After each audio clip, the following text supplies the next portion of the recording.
rustled through the trees of Whispering Woods, as it often did on cold nights like this, making the woods seem alive, whispering secrets into the ears of anyone who dared venture too close.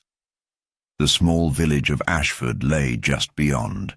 The trees, its inhabitants mostly quiet, content, and accustomed to the strange things that occasionally befell the surrounding countryside. The woods had always had an air of mystery to them, but tonight it was more than just the usual whisper. It was a foreboding hum that could be felt in the pit of one's stomach, an omen that something dark was unfolding. The discovery was made by young Thomas Finch, the local constable, who had been called to the woods after a series of unsettling reports of strange noises and eerie figures seen near the edge of the forest. The hour was late. The fog had settled heavily on the ground, and the trees were barely visible in the gloom. As he ventured deeper into the woods, his lantern flickered with a soft, uncertain light.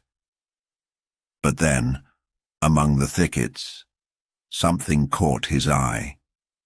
There, at the base of a twisted oak tree, was the body of a man, drained of life, his features frozen in an expression of terror. The man was dressed in a fine suit, clearly not from the village. He wasn't known to the locals, and Thomas found no identification on him, no pockets that held a name or a clue to his identity. But it wasn't just the man's appearance that bewildered Thomas. It was the strange positioning of the body. He lay on his back, arms outstretched as if he had tried to push away some unseen force. His shoes were missing, and there were odd markings on his bare feet, dried dirt that looked almost as if it had been painted onto his skin in uneven strokes. The most perplexing detail, however, was the note pinned to his chest with a jagged knife. It was hastily scrawled, barely legible, and yet perfectly readable. The eyes are the key. This was the first puzzle, the one that Thomas couldn't piece together. What eyes? What did the note mean? He wasn't experienced enough to navigate such a complex mystery, but he knew someone who was. The next morning, the local authorities sent for Miss Jane Marple, the renowned amateur detective. She was not known for her boldness, but for her patient and methodical approach to solving crimes. Her mind, sharp as ever, had uncovered solutions to more than one murder in the quiet corners of the countryside, and now Ashford had turned to her in the face of a crime that seemed impossible to unravel. Miss Marple arrived in the village with her usual calm and deliberate manner, her appearance unchanged from when she had last solved a case. A soft, elderly woman with silver hair, gentle eyes, and an unassuming presence. Despite her unassuming appearance, there was a steel to her mind that few could match. She made her way to the Whispering Woods with Constable Finch, who had already been attempting to piece together the mystery. "Quite the scene you found, Miss Marple," he said nervously, gesturing toward the body. "There's nothing to connect him to the village or any other person. And the note—" Miss Marple examined the body with a quiet grace, taking her time to absorb every detail. The man's features were contorted in fear, and there was no mistaking the confusion that lay in the arrangement of his body. As her eyes drifted over the strange markings on his feet, she spoke softly, her voice calm but confident. "The eyes, Constable. I believe the note refers to more than just a cryptic message. Look at these marks on his feet," she continued, crouching beside the body. "The dirt looks deliberate, almost artistic in its uneven pattern." She studied the strange symbols. That seemed out of place, and then her eyes narrowed, as if a flicker of recognition passed through her mind. "I believe we need to find out what happened before this man died. To do so, we must first understand the woods, The constable looked at her, bewildered. The woods? What do you mean? The man was alone out here. Miss Marple rose slowly, her hands folded behind her back. Sometimes the simplest answer is the right one, Thomas. We must go back to the beginning. Who was this man, and why was he here? The two of them spent the rest of the day in the village, asking around, but no one had any knowledge of the man. His description didn't match any known traveller or local, and no one had seen anyone new in the area for weeks. It was as if the man had simply materialized out of nowhere. When they returned to the body in the evening, Miss Marple seemed lost in thought. She stood over the body once more, looking down at it with quiet intensity. Finally she spoke. There's something about the woods, something that ties this crime to the land itself. I've been to these woods before, years ago, and there's one place. Her voice trailed off as her mind clearly made a connection, one that Thomas could not immediately understand. She glanced around, noticing the direction of the trees, the way the fog hung thick over the path leading deeper into the forest. The next morning, Miss Marple returned to the woods alone. She walked carefully, her steps deliberate and calculated. As she approached the heart of the forest, she stopped before an ancient oak tree. The tree had a hollow at its base, wide enough for a person to crawl inside. The inside of the hollow was dark, but there were markings on the walls, symbols that seemed familiar to Miss Marple, old, worn carvings that had long been forgotten. Her heart quickened as she recognized the pattern. The eyes, she whispered to herself. There, etched into the tree, were representations of eyes, drawn with the same uneven strokes as the markings on the dead man's feet. The realization came with the force of a sudden gale. This was no random murder. This was something older, something tied to the land itself, to ancient rites long forgotten by most. The dead man had been a part of something, a ritual perhaps, a piece of a puzzle that had remained hidden until now. But the question remained, who had left the message? And why had they chosen this man? What had happened to him before he arrived? Here? Miss Marple knew now that the key to solving this crime wasn't just in the victim or the forest, but in the whispered secrets of the land itself. And she would uncover them all, piece by piece, until the mystery was laid bare. As the fog began to lift over Whispering Woods, Miss Marple stood silently before the ancient oak, her mind still turning over the clues she had uncovered. The markings inside the hollow were not merely random scratches, they were deliberate. Each symbol had a purpose, one that spoke of something deeply rooted in the past, in rituals and beliefs that most had long since forgotten. But she needed more. There was something crucial that eluded her, a missing link, something the authorities had failed to notice. Back in the village, Constable Finch had spent the night trying to piece together a list of possible suspects. But Miss Marple knew that the solution wouldn't come from chasing down people. It would come from looking at the things no one else thought to question. The details that seemed unimportant, even trivial, often held the key. The body, after all, hadn't simply appeared out of thin air, and neither had the note. But where had it all begun? She made her way back to the village in the early morning, just as the first rays of sunlight began to break through the clouds. The village looked, as it always did, peaceful, quiet, and unaware of the dark undercurrents that flowed just beneath the surface.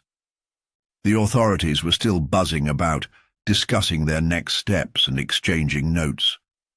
A few villagers had gathered near the town square, whispering among themselves about the murder in the woods, their voices low and filled with fear. Miss Marple knew she had to speak with them, to observe their reactions. She approached the gathering with her usual unassuming manner, nodding politely to the few she recognized. They smiled, though their eyes betrayed the unease that had settled over the village. "Morning, Mrs. Cranford," Miss Marple said, greeting the elderly woman who ran the local bakery.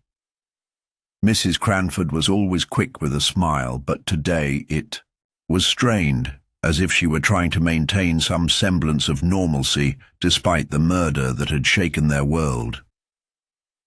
"Good morning, Miss Marple," Mrs. Cranford replied, though her gaze flicked nervously toward the constable who was still standing near the village hall.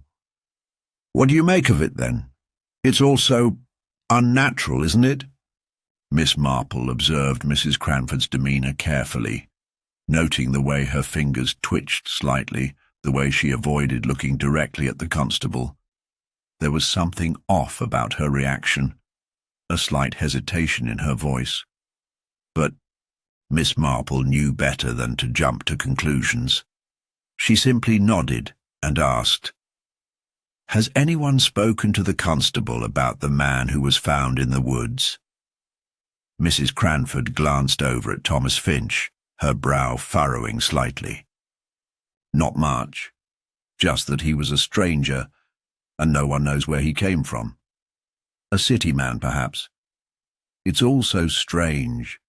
Miss Marple's eyes remained steady, but she took careful note of the way Mrs. Cranford's words trailed off. There was something too casual about her tone, too rehearsed. "A city man?" Miss Marple repeated, raising an eyebrow. "How do you know that?" "Oh, well, it's just what they're saying. His clothes tailored, you know. Not like anyone from here." Miss Marple smiled warmly. "I see. Thank you, Mrs. Cranford. I'll let you get on with your day." As she walked away, Miss Marple allowed herself a moment of reflection. Mrs. Cranford had been far too eager to speculate about the victim's background. It was a small thing, but it was an instinctive reaction, a way of distancing oneself from the crime. People who were hiding something often reacted in exactly this way, trying to assert control over the narrative. Miss Marple continued her observations, speaking to a few more villagers in passing. They all seemed genuinely frightened, but most of their words were vague, their responses repetitive. No one had seen anything, and no one knew anything beyond what was already public knowledge. It was frustrating in its predictability. But Miss Marple wasn't just listening to the words. They were only part of the puzzle. It was the silences between them that spoke louder. She made her way to the constable, who was speaking with the village's blacksmith, an imposing man named Gregory Lambert.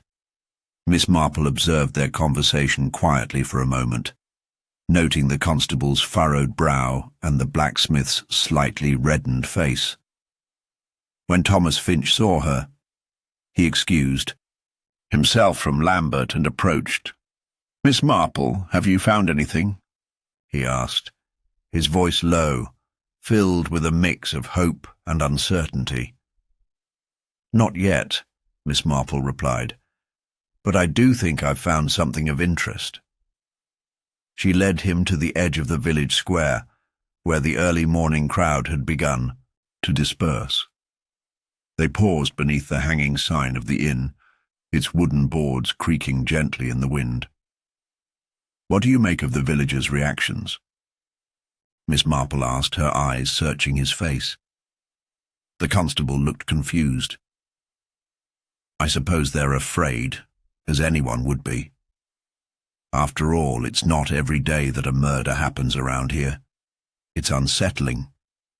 Miss Marple nodded, but her gaze shifted toward the blacksmith, who was now walking toward his shop. "The blacksmith," she said softly. "He's hiding something, don't you think?"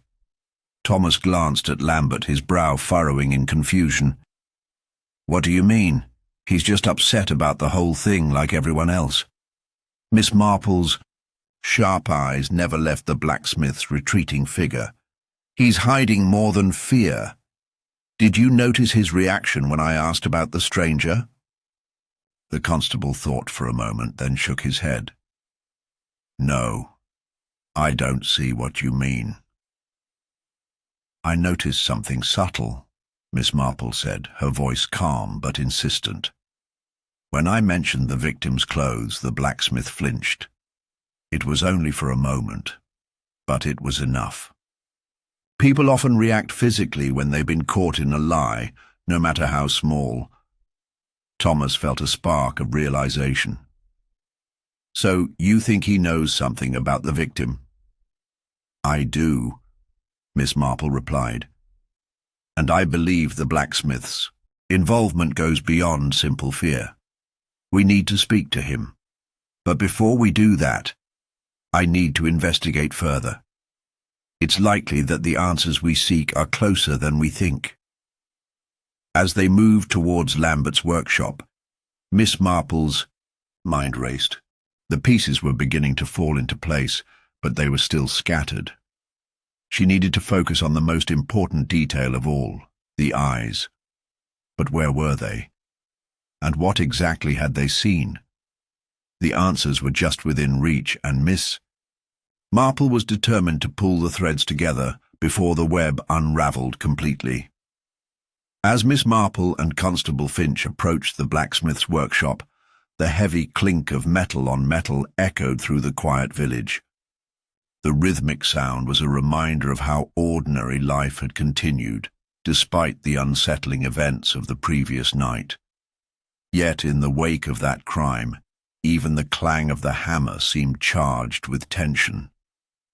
The blacksmith, Gregory Lambert, stood at the forge, his broad back turned toward them as he hammered a piece of iron into shape. His movements were measured, deliberate, as though the rhythmic pounding was meant to distract him, to steady him against whatever it was that gnawed at his conscience. Miss Marple took a moment before stepping inside. She could already sense the subtle change in the air. Lambert had been trying to avoid her gaze when she'd earlier observed him in the square, and his physical reaction to her simple inquiry had not gone unnoticed. There was more to him than met the eye. "Good morning, Mr. Lambert," she said gently, her voice as unassuming as ever. She knew from experience that even the most hardened individuals would often lower their guard around her, disarmed by her quiet demeanor. Lambert straightened up and turned to face them, wiping his hands on a cloth, though his eyes betrayed a flicker of hesitation. He forced a smile, though it didn't quite reach his eyes. "Miss Marple, Constable, what can I do for you? We were hoping to ask you a few questions if you've got a moment," Miss Marple replied. "It's about the incident in the woods last night." "Of course," Lambert said, his voice steady but strained. "Nothing to worry about, is there? Just some strange business in the woods. A shame, really. I'm sure it'll all be sorted out soon enough." The constable stepped forward. "We've been asking everyone if they've seen anything unusual or heard anything that might help us understand what happened. We'd appreciate your input, Mr. Lambert." Lambert scratched his jaw, his gaze flitting briefly to the window, as if checking the weather. "Can't say I saw anything unusual, no," he said quickly, his tone too clipped, too rehearsed. "I was working here all evening. No reason to leave the shop. Didn't even hear anything odd. I'm not one for wandering off anyway." Miss Marple didn't respond immediately. She simply studied him, watching the way he shifted his weight from one foot to the other, the way his hands fidgeted with the cloth he'd been holding. The blacksmith was nervous, too nervous. It wasn't the kind of unease that came from talking to a detective. It was the kind that came from being caught off guard, from hiding something. "Not even a sound in the night?" she asked softly, almost as if she were speaking to herself. The wind, the trees, the occasional footsteps. Lambert's eyes flickered, and he quickly dropped the cloth in his hands. No, nothing like that. And as I said, I was busy here. You must have seen someone unfamiliar near the woods. Or perhaps you heard something, even in passing. Miss Marple persisted, her voice never rising, but the gentle insistence now clear in her tone. Lambert clenched his jaw, but Miss Marple's unrelenting gaze seemed to paralyze him. His eyes shifted again, this time toward a shelf on the far side of the shop, where a few tools were out of place. Something about the disarray caught her attention, but she didn't let herself be distracted. Finally he sighed, a deep, defeated sound, and ran his hand through his hair. All right, I didn't want to get involved, but you're right. I did hear something. It was late, close to midnight. A sound from the woods, something like a cry. But it didn't sound human, not really. It was more like an animal, or something else. And you didn't mention this to anyone? Constable Finch asked, his surprise clear. Why not? Lambert shrugged, but there was no hiding the tension that had crept into his posture. I didn't think it was anything worth mentioning. I mean, what could it mean? I was too busy trying to finish my work. I didn't want to get mixed up in all this business. I've got enough on my plate already. Miss Marple glanced at the shelf once more, this time giving it a more thorough inspection. I understand, she said, but there was a quiet understanding behind her words. Tell me, Mr. Lambert, do you know anything about the man found in the woods? His name, perhaps? Lambert stiffened. No, I don't. Should I? Miss Marple watched him closely. His words were dismissive, but there was a flicker of discomfort in his eyes. Are you certain? She pressed, her tone soft but insistent. I don't know him. I swear, Lambert said, his voice growing strained. You're wasting your time. The detective let the silence hang in the air, letting the blacksmith squirm under her steady gaze. After a moment she nodded. Thank you, Mr. Lambert. We'll be in touch if we have more questions. As they left the blacksmith's shop, Constable Finch cast a quick glance at Miss Marple. You don't think he's telling the truth, do you? Miss Marple's lips curled slightly. I think he knows more than he's letting on, but for now we must consider other avenues. Their next stop was the inn, where Miss Marple hoped to find someone who might have seen something more than they let on. It was the local gathering place, and many of the villagers would have passed through there in the hours leading up to the discovery of the body. The innkeeper, a stout man named Simon Redding, greeted them with a forced smile. I'm sorry to trouble you, Mr. Redding, Miss Marple said, keeping her voice soft and friendly. But we have a few questions about last night. Anything unusual happen here? Unusual? Redding's eyebrows shot up. Well, I can't say I saw anything out of the ordinary, Miss Marple. It's a quiet place, always has been. Miss Marple observed him closely. His words seemed too rehearsed, too careful. Perhaps you could tell me if anyone came in late last night. Anyone unfamiliar? Or perhaps someone who seemed upset? Redding hesitated, his eyes darting nervously toward the door, as though expecting someone to overhear. No, nothing like that, he said, but his voice lacked conviction. Everyone here was just having their usual drinks. No strangers. Just a few of the regulars. But what about the man found in the woods? Constable Finch asked, his voice steady but probing. Did anyone speak of him before we found out who he was? The innkeeper shifted uncomfortably. I don't know what you mean. What man? The man in the woods, Miss Marple said, her voice quiet but firm. Surely someone must have mentioned it. Redding's expression faltered, just for a moment before he recovered. I don't know anything about it. You must be mistaken. Miss Marple watched him carefully. She had no doubt that something about Redding's reaction was out of place. The hesitation, the subtle contradictions in his words. He knew more than he was willing to admit. As she and the constable left the inn, Miss Marple's mind worked through the pieces of the puzzle. The contradictions were mounting, each one more telling than the last. Redding's discomfort, Lambert's evasiveness, both men were hiding. Something but what? It was clear that someone in the village was lying, and Miss Marple was beginning to sense that the truth, once uncovered, would be far darker than she had imagined. But she couldn't yet see the full picture, not yet. She would need more time, more clues, and most importantly more voices to expose the web of deception woven tightly around Whispering Woods.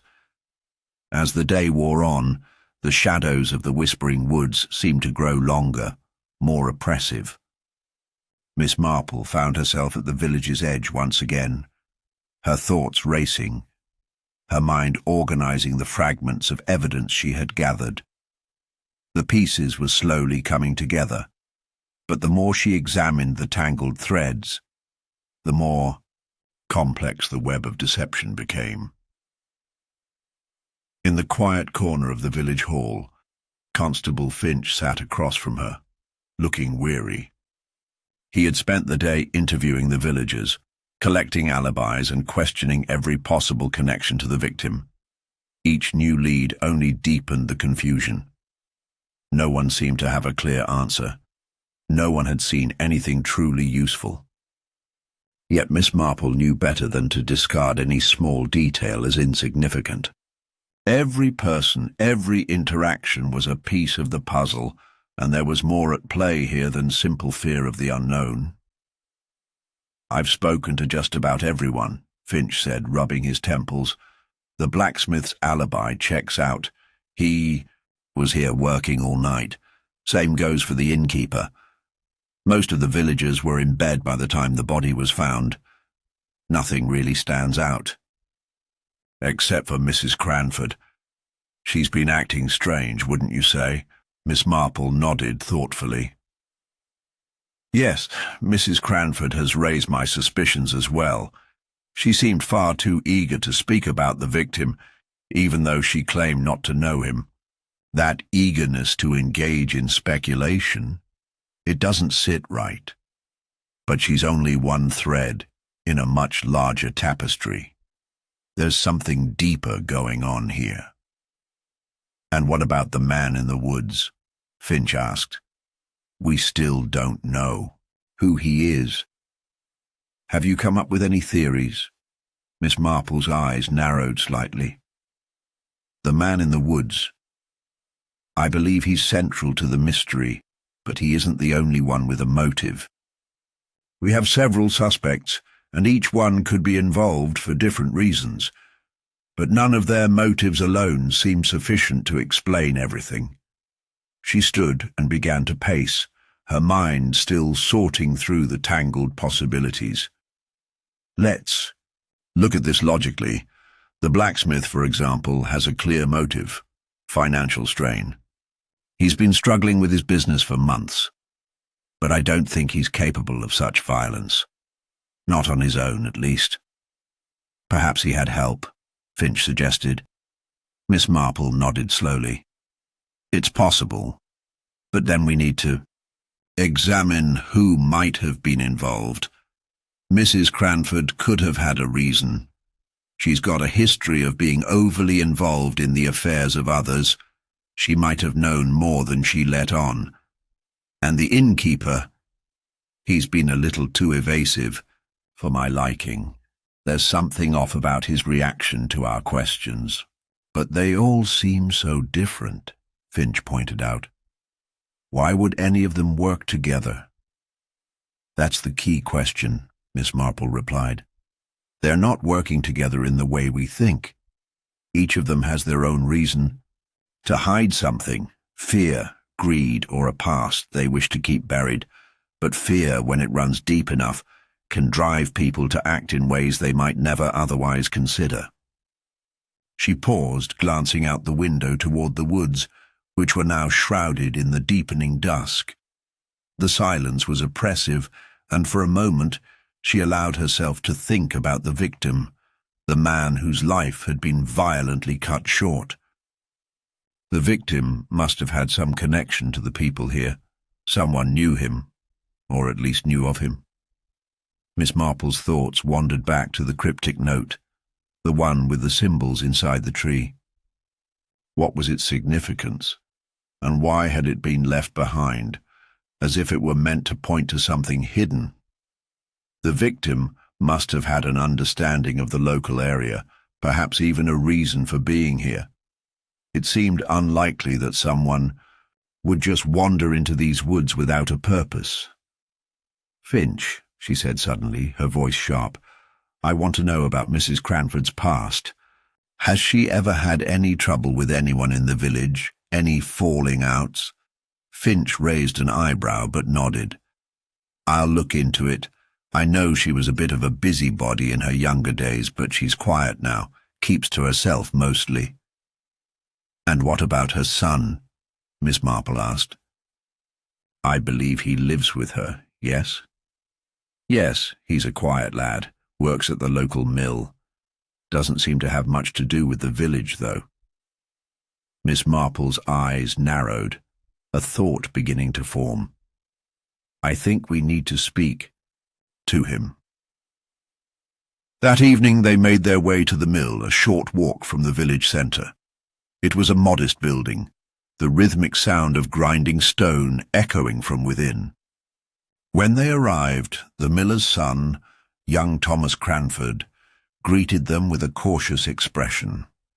He had the same nervous demeanour his mother had exhibited earlier, and Miss Marple noted the subtle but constant tension in his posture. "Good. Evening, Thomas," she said softly, her voice inviting but not intrusive. "I hope we're not disturbing you." The young man's eyes darted to the side, as if considering whether to speak or not. Finally, he gave a small nod. "No, not at all, Miss Marple. What can I do for you?" "We're investigating the tragic event that occurred in the woods last night," Miss Marple said. "Your mother seemed quite unsettled when we spoke to her earlier today. I wanted to ask if you knew anything that might help us understand the situation better." Thomas shifted uncomfortably, glancing down at his feet. "I don't know much about it. I didn't hear anything strange last night, and I haven't seen anyone I don't recognize around here." Miss Marple observed him closely. His story was too simple. The way his voice faltered just slightly, the way he avoided her gaze, it all spoke of someone trying to hide something. She decided to press further. "Tell me, Thomas, have you ever heard your mother speak about a man she used to know? Someone from her past, perhaps? Someone who might have come through the village recently?" The question seemed to unsettle him further, and for a moment he remained silent. Then, with a deep breath, he spoke. "I don't know what you mean. My mother hasn't said anything like that. She doesn't talk much about her past. But surely there must have been someone, anyone, who might have had a reason to come back here." Miss Marple pressed gently. The young man looked away, his face pale. "I don't know, Miss Marple. I don't know what you're asking. I haven't heard anything strange." Miss Marple's mind raced as she pieced together his words. There was something in his reaction that wasn't entirely convincing. The hesitation was telling. He was hiding something. She let the silence stretch for a moment before she spoke again, her voice calm, almost soothing. "I understand, Thomas. But you see, sometimes people keep things hidden. even from those they love. Your mother may have known more about this man than she's letting on. The young man's eyes darted nervously around the room. I don't know what you mean. My mother doesn't have anything to do with this. You've got it wrong. Miss Marple's gaze softened, but the quiet determination in her voice was unwavering. I'm afraid the pieces are starting to fit together, Thomas. Your mother knows more than she's telling. And I think you do too. But I can help. If you... Tell me the truth, I can help you. The young miller's shoulders slumped, the tension draining from his body. All right. I didn't want to say anything, but I've heard her mention a name. A man who used to live here. A man she was once close to, long before I was born. His name was Elias Winters. Miss Marple's heart quickened. Elias Winters was this the man in the woods? Had he returned to the village after all these years? And what was the connection to Mrs. Cranford? The maze of motives was beginning to take shape, and Miss Marple knew that the next step would be critical. The web was tighter now, and the answers were closer than ever, but they were tangled with more lies, more secrets, and more fear than she had imagined. The revelation of Elias Winters' name hung in the air like a storm cloud, thick with the promise of something dangerous, something that could finally break the case wide open. Miss Marple's mind raced with the implications of what young Thomas had shared. Elias Winters, a name from the past, buried beneath years of silence, but now resurfacing in the most chilling of ways. As she and Constable Finch made their way back to the village hall, she couldn't shake the feeling that they were closer than ever to unraveling the truth. Every conversation, every small detail seemed to be aligning into something clear. But something about the whole situation still felt off. Too clean, too neat. The pieces fit together a little too perfectly. She knew from experience that such clarity often masked deeper lies. Within an hour, the authorities had gathered in the village hall, eager to share their breakthrough. Miss Marple listened intently as Inspector Roderick Mayfield stood before the group, his voice booming with confidence. "We have a lead," he announced, his eyes gleaming. "The victim's name has been confirmed. Elias Winters, formerly of this village, has been identified as the man found in the woods. He's been missing for over a decade, presumed dead after a failed investigation into his disappearance. The blacksmith, Gregory Lambert, recognized the name. It seems the victim had connections to several prominent villagers. The murmur of approval rippled through the room, the air thick with the satisfaction of a problem solved. The constable next to Miss Marple smiled, clearly relieved by the sense of resolution. But Miss Marple felt a creeping unease settle in her stomach, a sense that things were falling into place too easily. "The case is solved, then?" she asked, her voice calm but sharp, slicing through the rising wave of optimism. Inspector Mayfield glanced at her, a touch of irritation in his eyes. "Yes, Miss Marple. The clues point directly to Winters, a man with a history of bitterness and resentment toward the village. It seems he came back to exact some form of revenge. The blacksmith, Lambert, was once in competition with him over a lucrative contract years ago. It appears Lambert may have acted in self-defense, perhaps in a fit of panic after a confrontation. The evidence is clear."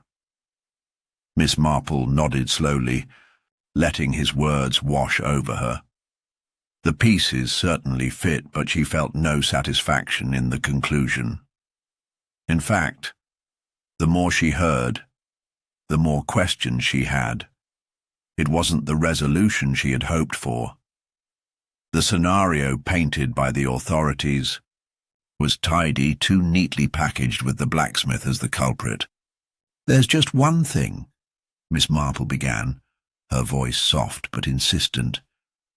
"Why would Elias Winters come back after all this time, knowing he had nothing to gain? And why would he have left that strange note in the woods, marked with symbols and riddles?" Inspector Mayfield's expression darkened. "The note, Miss Marple, was most likely an attempt to confuse, to leave a trail, perhaps a red herring. It only served to muddy the waters. But why would Winters, a man, presumed dead, leave behind such a clue?" Miss Marple persisted, feeling the weight of the questions building. And why did no one in the village acknowledge his return? Why was his presence so carefully hidden? Finch, still standing beside her, shot her an uncertain look. "We've spoken to everyone who might know him. The innkeeper, Mrs. Cranford, young Thomas, all of them had no idea Elias Winters was back. It doesn't add up." "I agree," Miss Marple said. "It doesn't add up." The room fell silent, the air growing heavy as the detective's words sank in. No one had anticipated this turn of events.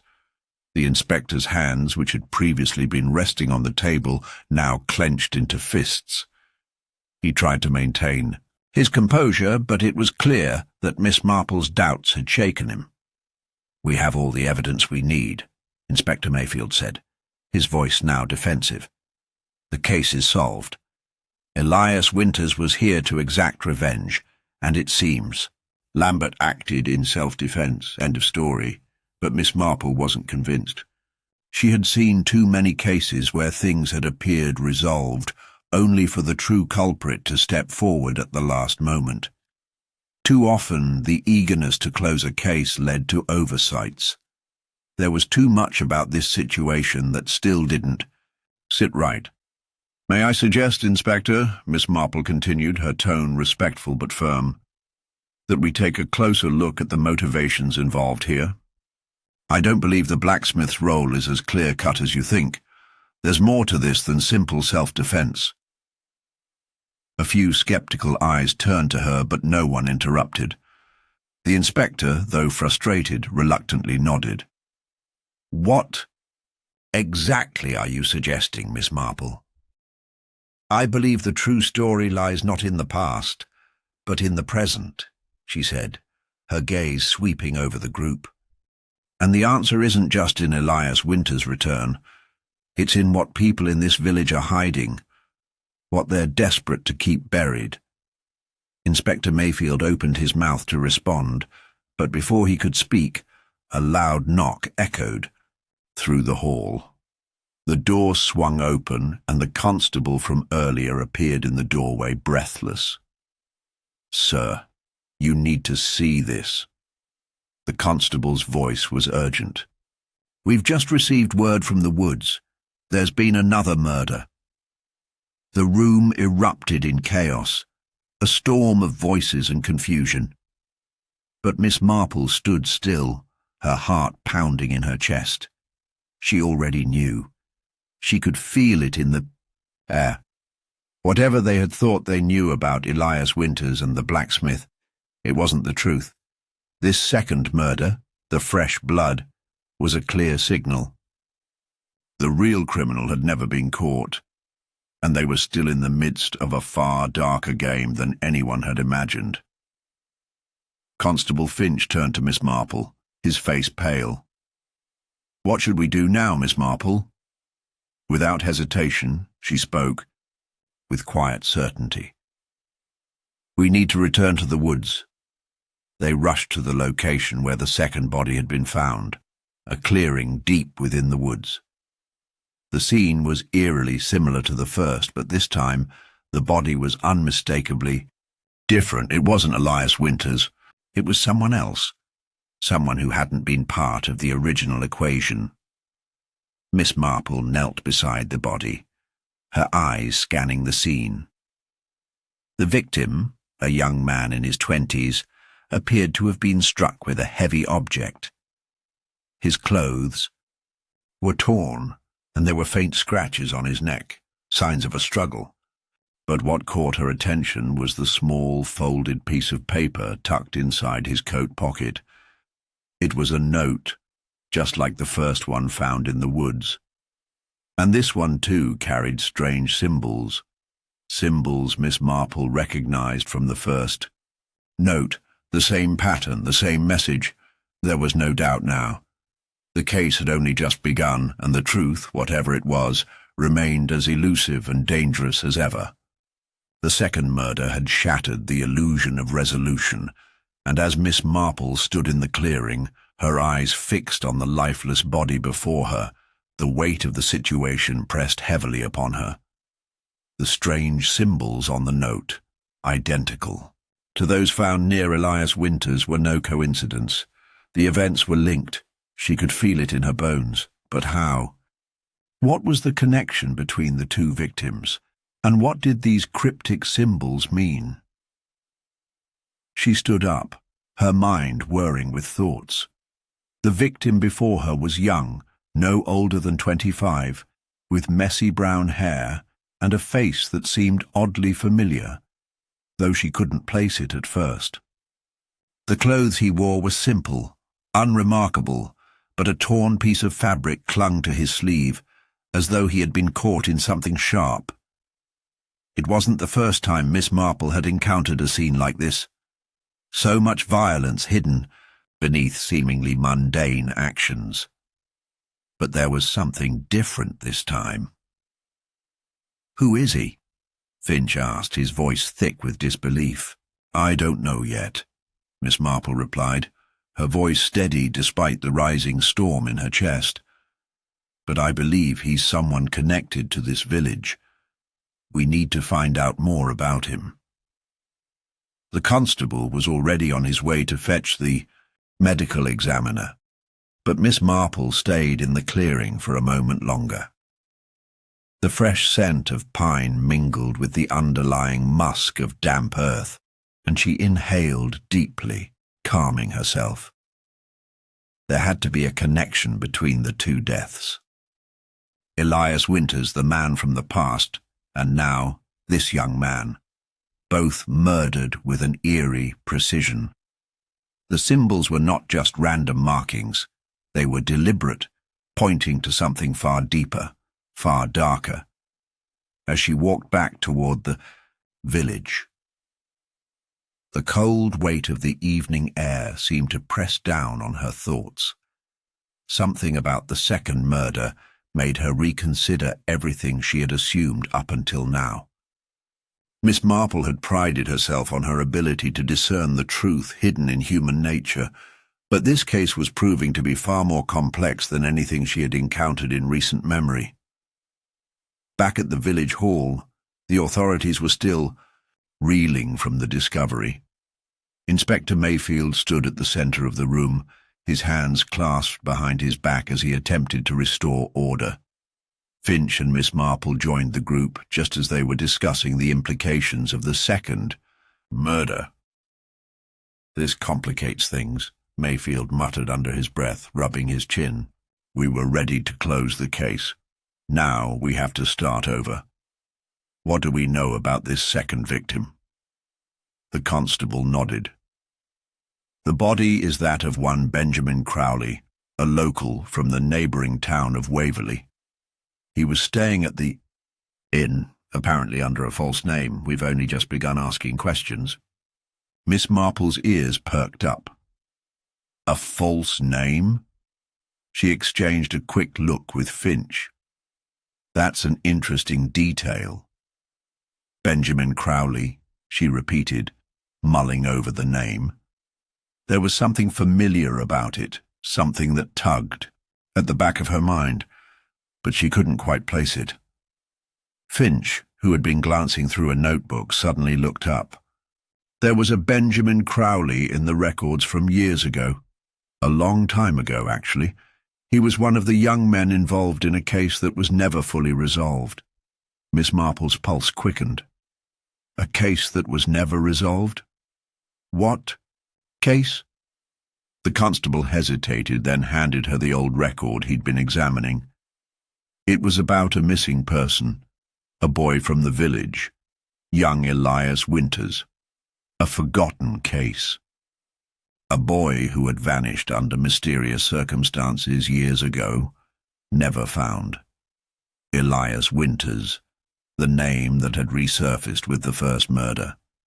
The pieces were beginning to take shape. Benjamin Crowley was one of the last people to see him. Or so the records suggest, Finch continued. But he was never questioned in depth. The investigation was closed too soon. There were rumors that the boy had run away, but no one ever truly believed it. The family wasn't satisfied, and Crowley, well, he left the village shortly afterward, and no one ever really spoke of him again. Miss Marple's mind raced as the forgotten case resurfaced. Crowley, a figure from the past, who had been tied to Elias Winters in ways that had gone unnoticed, had now returned to the village, and the web of connections between these events was finally beginning to unravel. The murder of Elias Winters wasn't random. The victim's past had been tied to the village in a way no one had recognized until now. The second murder, Benjamin Crowley, was no accident either. It was part of a deeper, darker story, a tale that stretched far back into the village's history. "What if," Miss Marple said softly, her voice steady but filled with growing clarity, "Elias Winters didn't just come back for revenge? What if the two of them, Winters and Crowley, were involved in something far more complicated, something that happened long ago, something buried by time?" Finch's brow furrowed.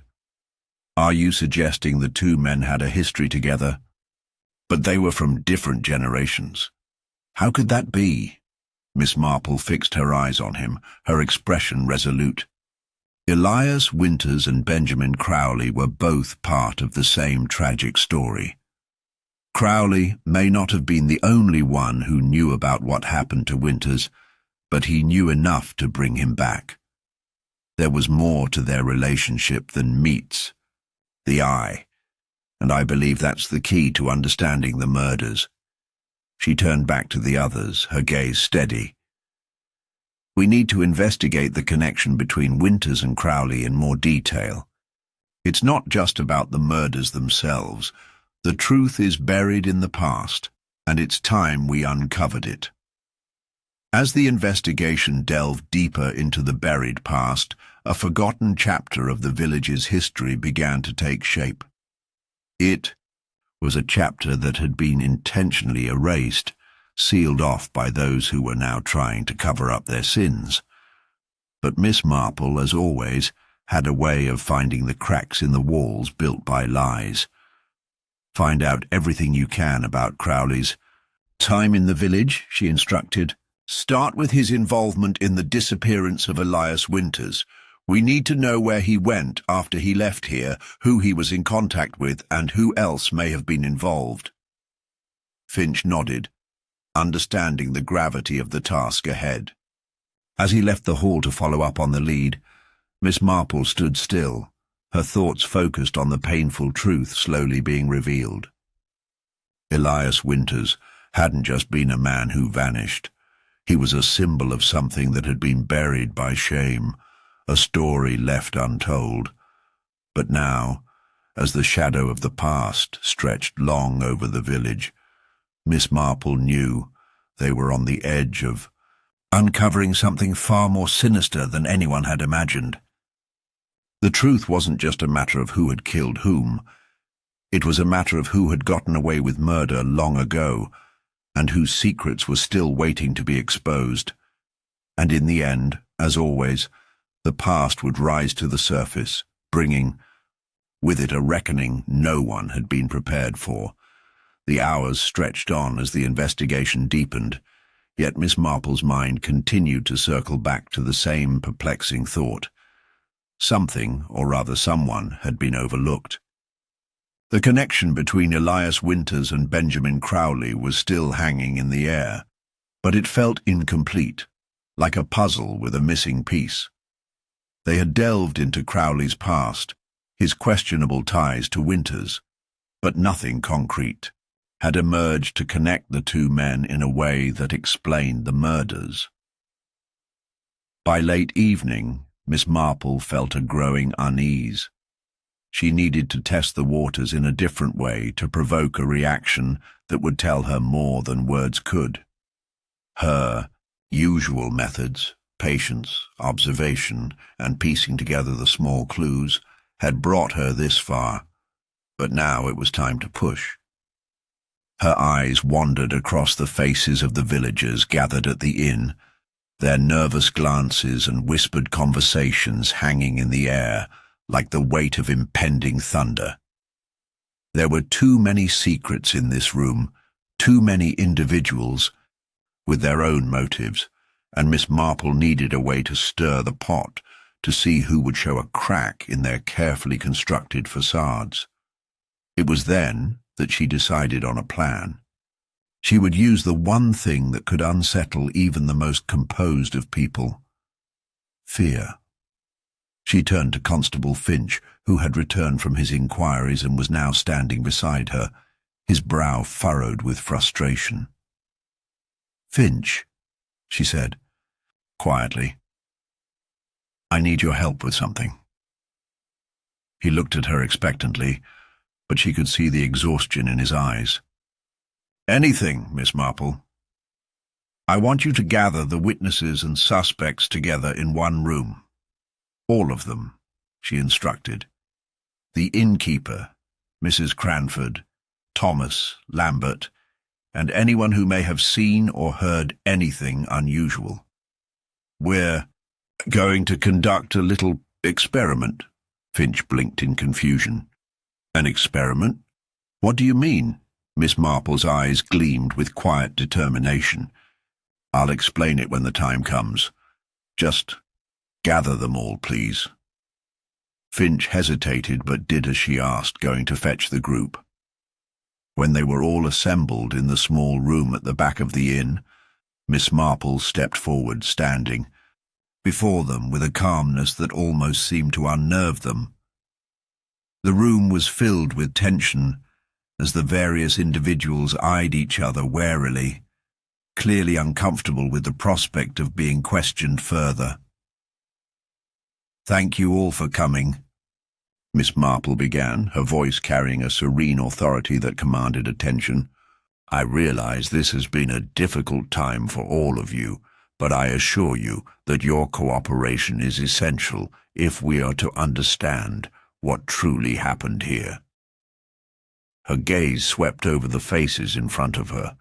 There was Lambert, the blacksmith, his rugged features marked with a hint of guilt; Mrs. Cranford, the innkeeper, who appeared too calm for someone who had just witnessed such horrific events, and young Thomas, who shifted nervously on his feet, his eyes darting from one person to another. The others in the room were mostly silent, watching Miss Marple with a mixture of curiosity and suspicion. "I must confess," Miss Marple continued, "that there is still much about this case that remains unclear. We know that two men are dead, both linked to this village in one way or another. We know there are connections, motives, even alibis, but what we don't know is why." She paused, her eyes narrowing as she scanned the room. "In order to move forward, we need to understand the truth. And to understand the truth, we need to put aside our fear and distrust. Some of you have already given us information, and some of you have chosen to remain silent. But I want you all to know that the truth has a way of revealing itself, often in the most unexpected ways." She could feel their growing unease as she spoke, sensing that the weight of her words was beginning to have the intended effect. The silence that followed was thick, charged with the anticipation of what was to come. Then Miss Marple smiled faintly, the expression barely perceptible. I'm afraid I've always found that when people are placed in situations where they feel threatened, their true nature comes to light. Fear, you see, is a remarkable tool. It makes people act in ways they might not otherwise. Finch, standing behind her, seemed to realize what she was about to do. His face registered a flicker of concern, but Miss Marple gave him a small, reassuring nod. She turned her attention to Lambert, the blacksmith, first. His hulking frame seemed even more intimidating in the confined space of the room, but Miss Marple wasn't intimidated. She was unyielding. "Mr. Lambert," she said, her voice soft but carrying an edge, "you've been very helpful so far, but I must ask, why did you act so quickly that night? When you discovered the body of Elias Winters, did you immediately feel that something was off?" Lambert stiffened, but only for a second. His eyes narrowed, and he folded his arms across his chest. "What are you implying, Miss Marple?" His tone was gruff, defensive. "I'm implying that it seems unusual that you didn't hesitate to dispose of Winters' body so quickly," she continued, her voice calm but firm. "Most people, I imagine, would have been startled, perhaps even shocked, and would have hesitated before making any decisions. Yet you didn't seem at all surprised." The blacksmith's jaw tightened, but he didn't respond immediately. Miss Marple's eyes never left his, watching for the smallest flicker of doubt or guilt. "You see," Miss Marple continued, her tone shifting slightly, "sometimes people react to fear in unexpected ways. It isn't always about what they say, but how they act." Lambert's eyes flicked to Mrs. Cranford, the innkeeper, and Miss Marple caught the glance. A subtle crack.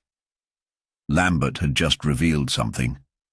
There was a connection between him and the innkeeper, a shared understanding of something neither of them was willing to openly acknowledge. Mrs. Cranford, however, had remained eerily silent, watching the proceedings with an almost amused expression. It was that look, one of detachment, as if she was far removed from the reality of the situation, that unsettled Miss Marple the most. "You're not at all worried, are you, Mrs. Cranford?" Miss Marple said suddenly, her voice cutting through the tension in the room. "You seem far too calm for someone involved in a situation like this." The innkeeper's smile faltered for just a moment before it returned, more insistent this time. "I'm simply trying to be of help, Miss Marple. It's all very tragic, but I've nothing more to add. I'm sure the authorities will solve it soon." Miss Marple's eyes held hers. She could see the tightness in Mrs. Cranford's grip. On the chair arm, the subtle twitch of her fingers. The innkeeper wasn't as composed as she appeared. There was fear there. Fear of being exposed. And then, as the weight of her observation sunk in, Miss Marple saw it. A crack in Mrs. Cranford's carefully constructed mask. It was small, a shift in her expression, a tightening of the lips. But it was there. She had just revealed the very thing Miss Marple had been hoping for, a hidden vulnerability. "Mrs. Cranford," Miss Marple said, her voice soft but piercing, "I believe you know more than you're letting on." The room fell, silent, but Miss Marple's gaze never wavered. She had seen enough. The truth was about to break through, and she had just cracked open the door. The silence that followed Miss Marple's statement seemed to stretch on indefinitely, the tension in the room thick enough to suffocate. Mrs. Cranford sat perfectly, still her face a mask of composure that was now beginning to show signs of cracking. She shifted in her chair, her fingers pressing harder into the armrest, as if she were attempting to ground herself, to steady the tide of anxiety that was rising beneath her calm exterior. I don't know what you mean, Miss Marple," Mrs. Cranford finally said, her voice tinged with a hint of forced sweetness. but there was something about the way she spoke, a slight hesitation in the words, that told Miss Marple all she needed to know. The innkeeper was hiding something, and it wasn't just about the murders. It was deeper. Something had happened. Here, something that went beyond simple criminal intent. Miss Marple's eyes softened, though her gaze remained sharp. "Mrs. Cranford," she said gently, "you're not fooling anyone. The fear you're trying to hide is obvious. And I believe that fear comes from knowing what's at stake here, knowing what's been buried beneath this village for far too long." The innkeeper's face blanched slightly, and for a moment Miss Marple thought she might finally crack. But instead, the door to the back room creaked open, and Constable Finch stepped inside, his face unusually pale. He glanced quickly at Miss Marple before addressing the room. "There's been an incident," he said, his voice strained. "The evidence we collected, the notes, the fabric from Crowley's sleeve, it's gone." The words hit like a physical blow. Miss Marple's heart skipped a beat as she processed the news. The evidence, the key to everything, the thread that could unravel the mystery, had vanished. Her mind whirled for a moment, trying to piece together what had happened. A crucial clue, lost in the blink of an eye. "Gone?" she echoed, trying to keep her voice steady. "What do you mean, gone?" Finch's hand tightened around the doorframe. "Someone must have taken it. We searched the room, but it's like it disappeared. The notes, the fabric, it's all been wiped away. No trace, no sign." Of forced entry. Miss Marple's mind raced. There had been no indication of a break-in, no signs of someone sneaking in. Whoever had taken the evidence had done so with remarkable precision, carefully avoiding detection. The evidence hadn't simply been misplaced, it had been deliberately removed. Someone was working against her, and the realization sent a chill creeping up her spine. "Who else had access to the room?" Miss Marple asked, her tone even, though she could feel the weight of the situation pressing down on her. "The constables, of course," Finch replied, his brow furrowing. "But they've all been accounted for. Only the ones who've been in and out of the inn, like Mrs. Cranford here, and—" He broke off mid-sentence, his eyes darting to Mrs. Cranford, who had suddenly grown very still again. The innkeeper's face remained carefully neutral, but Miss Marple could see the shift in her body language, the way her eyes flickered for a moment, just long enough for Miss Marple to catch it. She knew. She knew something. "Is it possible that the evidence was taken by someone inside the inn?" Miss Marple asked, her gaze fixed on Mrs. Cranford. The innkeeper gave a small, almost imperceptible shake of her head. "Of course not," she said, her voice too controlled, too practiced. I'm sure there's some kind of mistake," but Miss Marple wasn't convinced. She had seen enough to recognize when someone was trying to cover their tracks, and Mrs. Cranford was doing exactly that. There was more going on here, more than anyone was letting on. "Finch," Miss Marple said, turning to the constable, "I need you to search the entire inn. Every room, every nook and cranny. The evidence didn't just vanish. Someone took it, and I intend to find out who."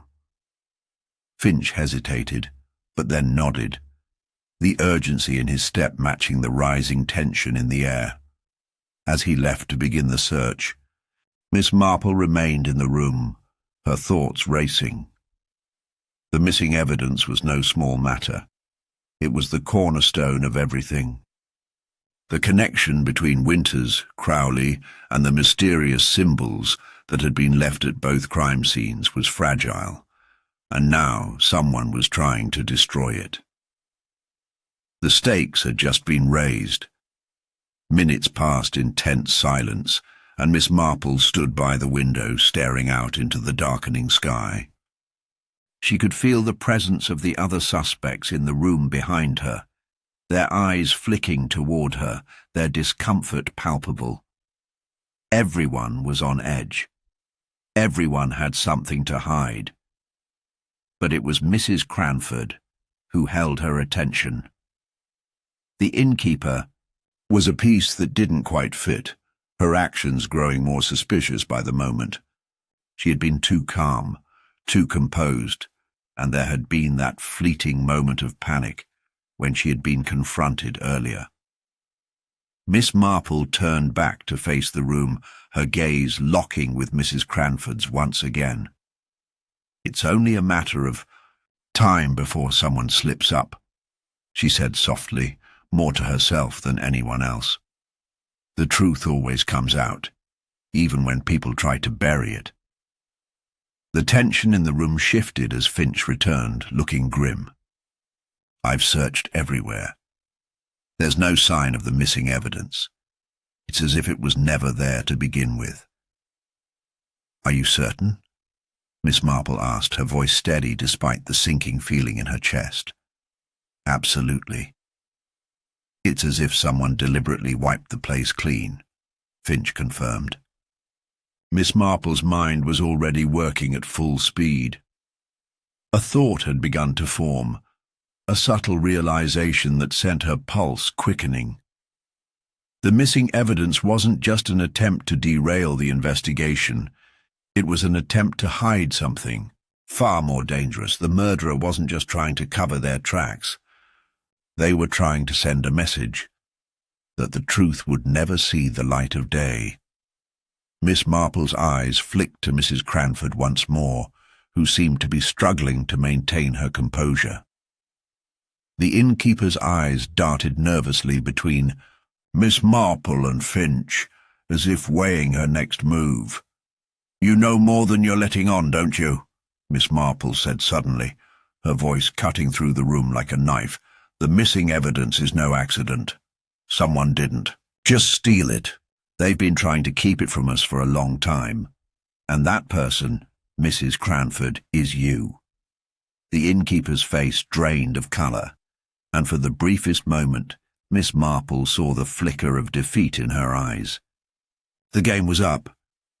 She'd tried to keep the past buried, but it was rising again, clawing its way to the surface. And this time, Miss Marple wasn't going to let it go. The room held its breath as Mrs. Cranford finally spoke, her voice breaking the silence. "I didn't want it to come to this," she said softly, her hands trembling. "But I had no choice. You don't understand. I had to protect him." "Protect who?" Miss Marple asked, her voice a calm thread of certainty.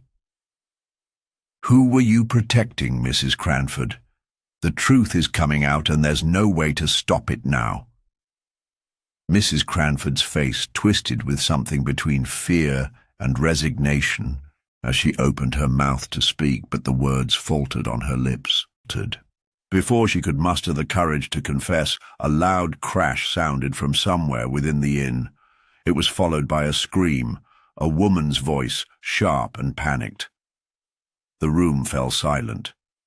Miss Marple, Finch, and Mrs. Cranford all turned toward the source of the noise, their collective breath held in an instant of frozen dread. Without a word, Finch was already moving toward the door, but Miss Marple's voice stopped him.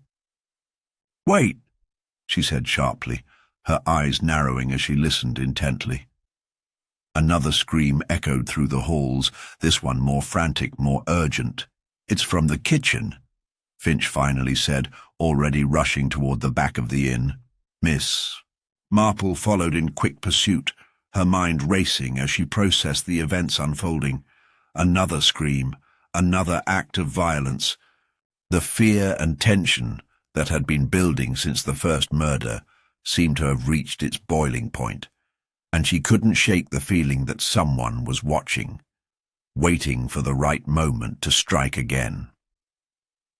As they approached the kitchen, Miss Marple's sharp eyes caught sight of something unexpected. A shadow darted across the dim hallway, just at the edge of her vision. She paused, her instincts tingling. Something was off. "Stay alert, Constable," she murmured, her voice calm but steady. "I don't like this." When they pushed through the kitchen door, the scene was chaos. The room was in disarray, pots and pans overturned, flour scattered across the floor. In the center of the room, two figures were grappling. One was a woman, Mrs. Bartlett, the village seamstress, her face pale with fear, her hands clutching a knife. The other was Tom Winter, the quiet young man who had become an unwilling suspect early on, now pinned against the counter with a deep gash along his arm, bleeding heavily. "Stop!"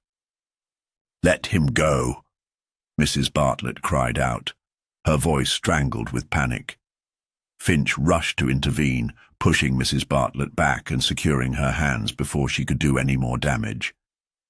Miss Marple stood still for a moment, taking in the scene, her mind working quickly. This wasn't a simple altercation. It wasn't even a crime of passion. It was something more. "Are you all right, Tom?"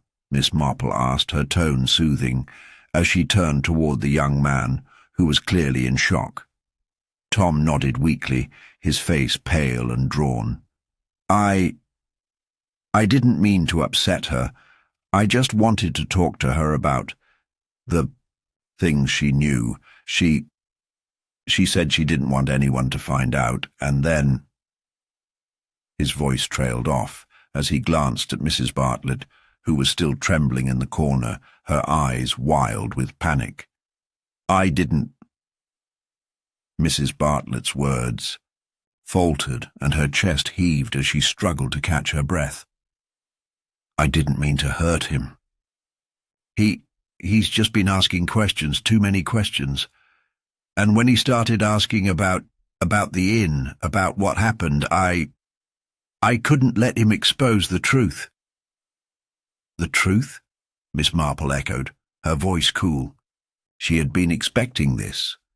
Another slip, another crack in the carefully constructed facade. "Everything," Mrs. Bartlett whispered, her voice trembling. "Everything that's happened. It's all connected.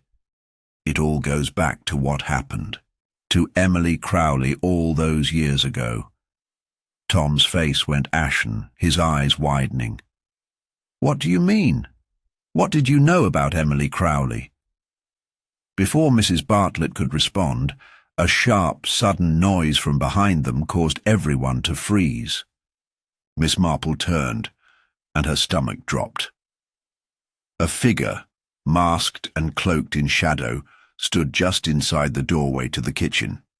A flash of movement too quick to follow, and the figure was gone as swiftly as they had appeared, disappearing down the hallway with no more sound than a whisper of fabric brushing the floor. "Stay here," Miss Marple commanded, her voice rising as she turned to Finch. But the constable was already on the move, rushing toward the door. "Do you think it was them?" Finch asked, his voice tense as he glanced over his shoulder at Miss Marple. "Whoever it was, they're still here," Miss Marple said grimly, her mind already racing ahead. This was no coincidence. The tension, the fears, the shadows, all of it was building to something far worse than she had anticipated. Whoever was behind this, whoever had taken the evidence, was still several steps ahead. "Get everyone locked down in the main hall," Miss Marple instructed, her eyes narrowing. "I want no one leaving this inn until we figure out who's behind this. There's more at play here than we realized." Finch gave a sharp nod and sprinted off, his boots pounding against the floor. As he went to secure the other exits, Miss Marple stood motionless for a moment, processing the new layer of complexity that had just unfolded. The man in the hallway, the figure that had disappeared in the shadows, was no ordinary intruder. They knew the layout of the inn. They knew the situation, and they had a plan. Mrs. Bartlett, Miss Marple said, her voice cutting through the tension in the room. What did you mean by all of this being connected? What happened to Emily Crowley? The seamstress's eyes darted nervously toward the door, as if the question itself might send someone rushing in to silence her. She took a deep breath, as if steeling herself for a confession. I was there that night, she whispered. I saw what happened to her. I saw who did it. Tom Winters, still bleeding from his wound, looked up at Mrs. Bartlett with a mixture of disbelief and horror. What did you see? What are you saying? Mrs. Bartlett looked at Miss Marple, as if searching for reassurance, then began her story, the words tumbling out in a rush. It was years ago, but I never forgot. Emily Crowley wasn't just an innocent victim. She was caught up in something much bigger.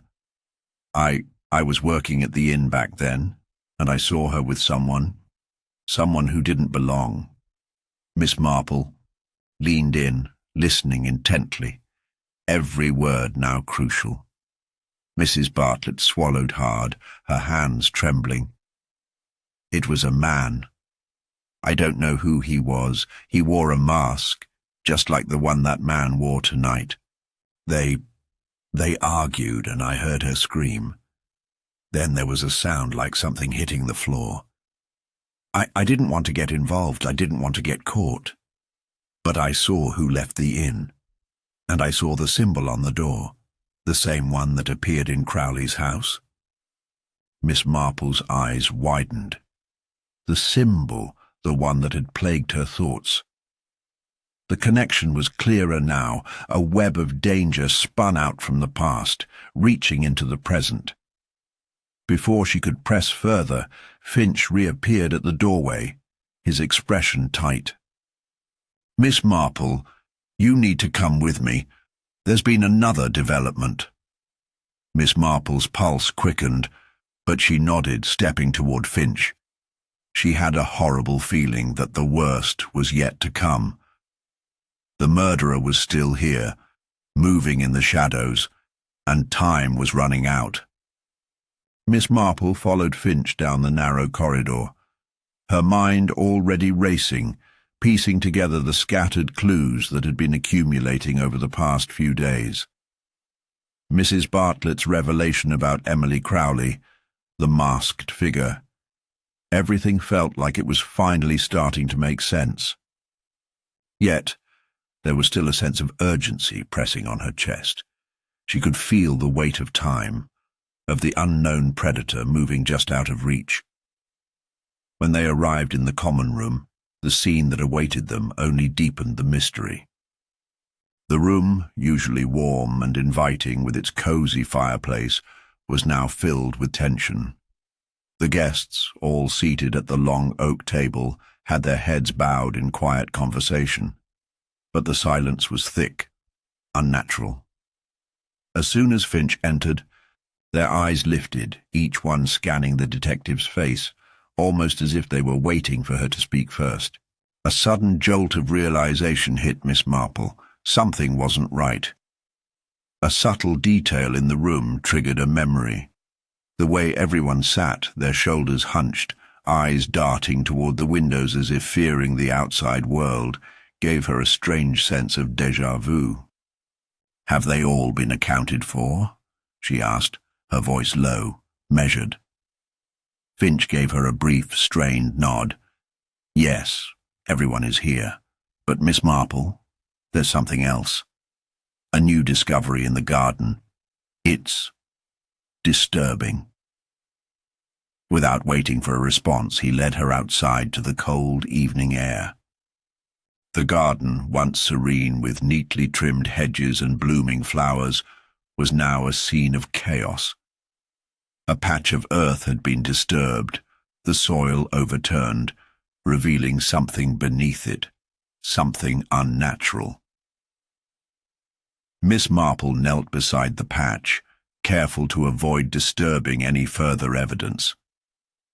Her gloved fingers brushed the dirt aside, revealing the unmistakable outline of a leather-bound book stained with damp earth.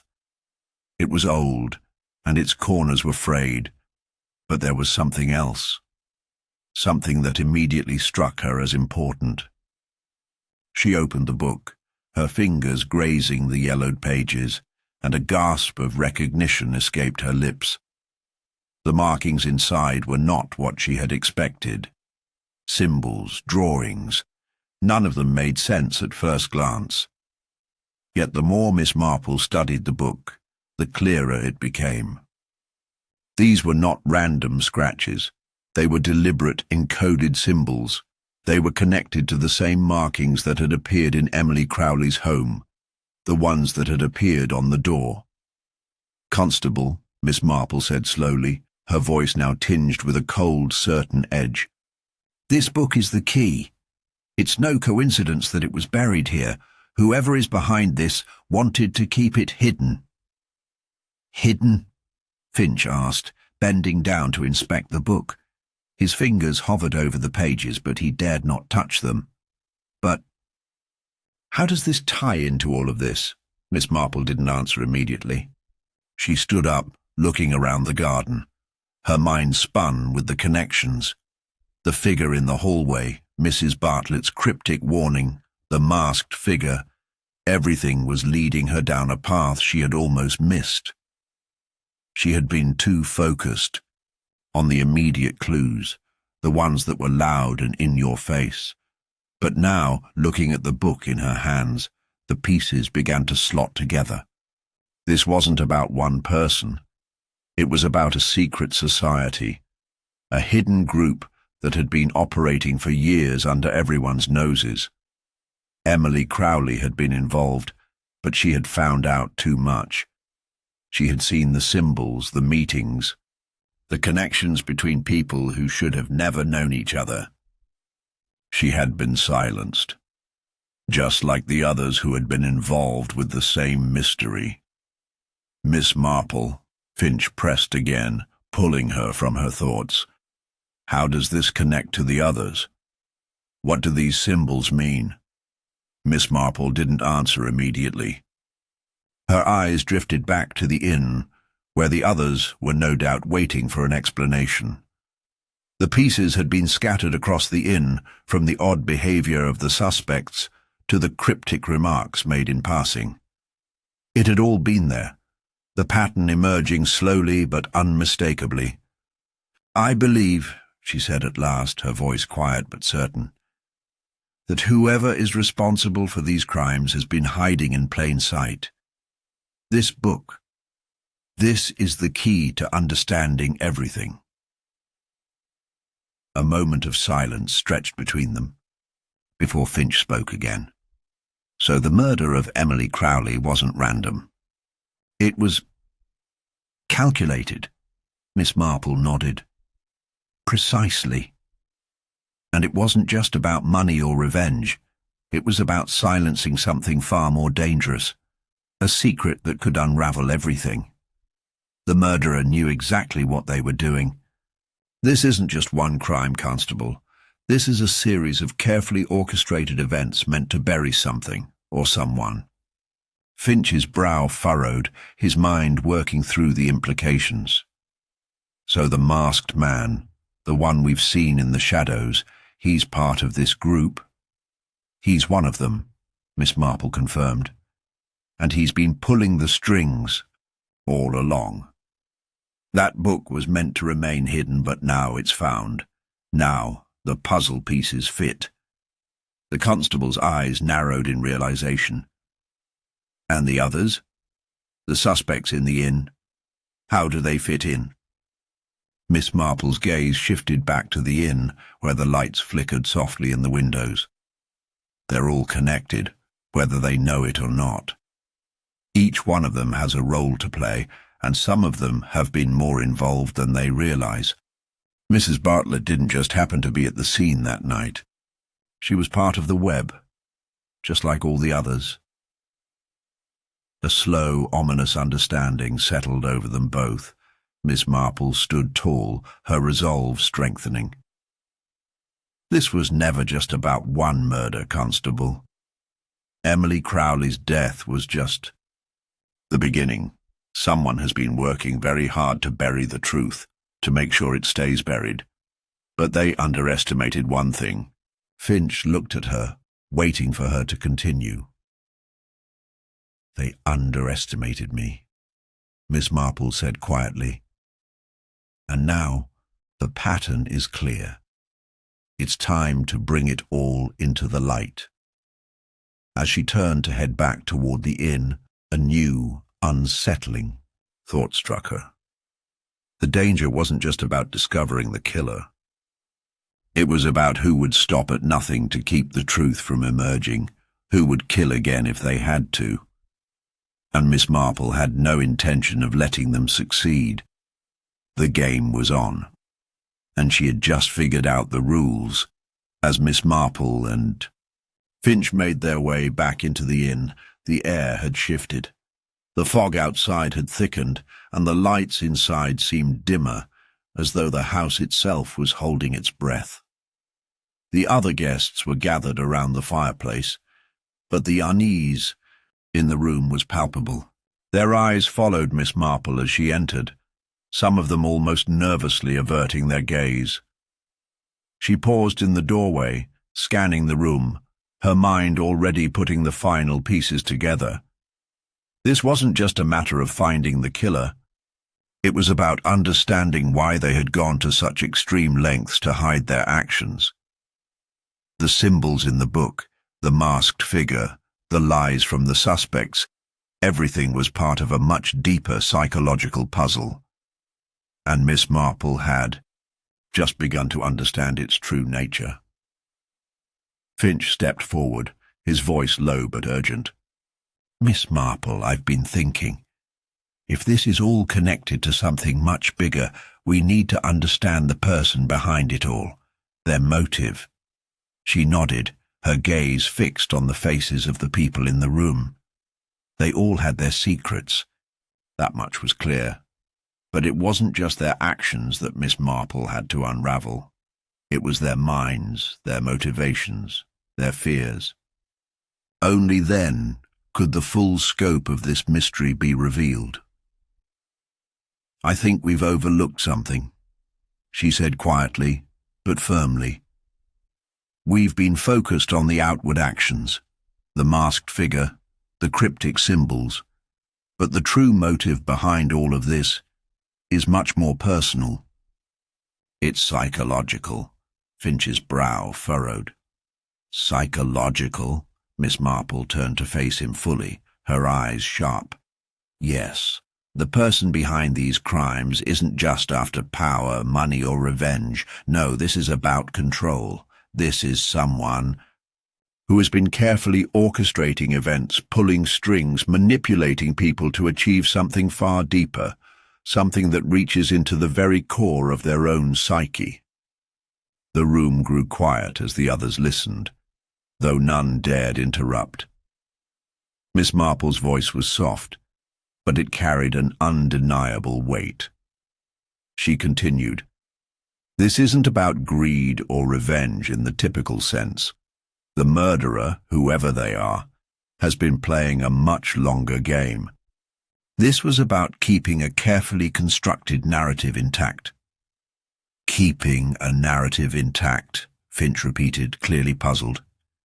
"Yes," Miss Marple said, a slight smile tugging at her lips. "You see, the mastermind behind these crimes needed to maintain control over a secret that, if exposed, would have destroyed everything they've spent years building. That's why Emily Crowley had to die. She wasn't just an innocent victim in this story. She was a threat to the murderer's carefully constructed world." "But what was that secret?" Finch asked, his curiosity piqued. Miss Marple's eyes flicked to the gathered guests. "I believe that secret is tied to someone in this very room. The key lies in the connections between all of you." There was a sharp intake of breath from Mrs. Bartlett, who had been unusually quiet during the conversation. Her hand trembled as she grasped the arm of her chair, but she said nothing. "You," Miss Marple said, her gaze locking onto Mrs. Bartlett. "You're at the centre of it, aren't you?" Mrs. Bartlett's face paled, and she recoiled slightly, her hands tightly gripping the chair. "I don't know what you mean," she murmured, but her voice wavered with something Miss Marple couldn't ignore. "No, you do," Miss Marple continued gently, yet firmly. "You've been hiding it all along. You've been playing the part of the kindly, harmless innkeeper, but in truth, you're the one who holds the key to this whole mystery." A silence fell over the room, heavy and tense. All eyes were now on Mrs. Bartlett, who had become the centre of attention. Miss Marple took a step closer, her eyes never leaving the woman's face. "I think it's time we revealed the truth, Mrs. Bartlett. You were the one who was blackmailing Emily Crowley, weren't you? And when she threatened to expose your secret, you knew there was only one way to silence her." Mrs. Bartlett's mouth trembled as if she was about to protest, but her eyes betrayed her. The guilt was written all over her face. "You knew about the book," Miss Marple continued, her voice steady. "You knew that Emily had discovered something she wasn't supposed to, something that would ruin your life. That's why you had to kill her before she had a chance to reveal it." The room was eerily silent as the weight of Miss Marple's words sank in. Mrs. Bartlett's face flushed, and her eyes darted around the room as if seeking an escape. "What secret are you talking about?" Finch asked, stepping forward. "What was it that Emily Crowley discovered?" Miss Marple's eyes softened as she looked at Mrs. Bartlett. "The secret that Emily uncovered was your involvement in something far more dangerous than anyone could have guessed. You weren't just running an inn, were you? You were the leader of a covert organization, a secret group with its own agenda, a group that relied on people like Emily to maintain its operations." Mrs. Bartlett closed her eyes, as if she could not bear to face the truth. Slowly, she nodded, her shoulders sagging in defeat. "Yes," she whispered, her voice barely audible. "But I never wanted any of this. I only wanted to protect my family, to keep us safe from the people who would destroy us if they knew what we were doing." "Protect your family?" Finch repeated. "From what? What kind of organization were you running?" Miss Marple paused, considering the complexity of the situation. "It's not just about an organization, it's about survival." Mrs. Bartlett and Emily were involved in something far darker, an underground network with powerful connections. Emily had begun to unravel the truth, and when she found the book, she had unknowingly stumbled upon the key to bringing everything crashing down. The detective turned back to Mrs. Bartlett. "You didn't want Emily to destroy everything you had worked for, so you tried to stop her. You killed her, and you tried to cover up your involvement by framing others and erasing evidence." Mrs. Bartlett's hands clenched tightly into fists. "I never wanted anyone to die," she whispered. "But once Emily knew there was no turning back, I had to make sure no one else got hurt." Her confession hung in the air, a final piece of the puzzle snapping into place. Miss Marple studied her, her mind fully grasping the depths of the woman's fear and desperation. What had begun as a series of chaotic, unrelated events now made a twisted sort of sense. The killer wasn't driven by malice or hate, but by a terrifying need to protect a secret, one that, if exposed, would destroy everything. And in that pursuit of protection, Mrs. Bartlett had crossed the line into murder. With a final, almost imperceptible sigh, Miss Marple straightened. The truth is out now, and while the damage can't be undone, justice will find its way. The room was suffused with a strange, pregnant silence. Mrs. Bartlett's confession hung like an unwelcome cloud, but Miss Marple wasn't done yet, not by a long shot. The unravelling of the web was nearing its conclusion, but there was one last crucial piece that still eluded her. "I want to thank you, Mrs. Bartlett," Miss Marple said, her voice quiet but resolute, "for being honest at last. But you're not the only one here with a secret, are you?" The innkeeper's head snapped up, her face draining of colour once more. Miss Marple's gaze never wavered from hers, though her expression was unreadable. "You see, Mrs. Bartlett," Miss Marple continued, "you were clever in hiding your involvement for so long, but you were never quite as alone in this as you believed. You had an accomplice, someone right here in this room who helped you cover your tracks, someone who was determined to see Emily silenced, and someone who wasn't going to let you take the fall alone." A tremor passed through the woman's body. Her lips parted in shock, but no words came out.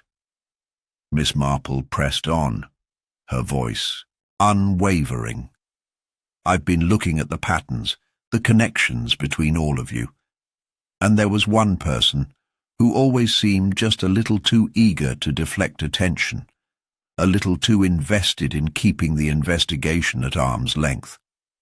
Someone who had the means to alter evidence, someone who had access to the inn's records, access to the things I was looking for." The guests exchanged uneasy glances, but Miss Marple's eyes were now trained on one particular figure. The room seemed to hold its breath as she spoke. "Mr. Gray, I believe you were the one who helped Mrs. Bartlett silence Emily. You knew the risks, and you were the one who made sure she would never have a chance to expose you." Mr. Gray, who had been leaning against the wall in the far corner, stiffened. His lips pressed together in a thin line, and for a moment he didn't respond. Then, with a slight chuckle that sounded more like a scoff, he stepped forward. "Do you really think you have it all figured out, Miss Marple?" His voice was smooth, yet there was a tremor of anxiety just below the surface.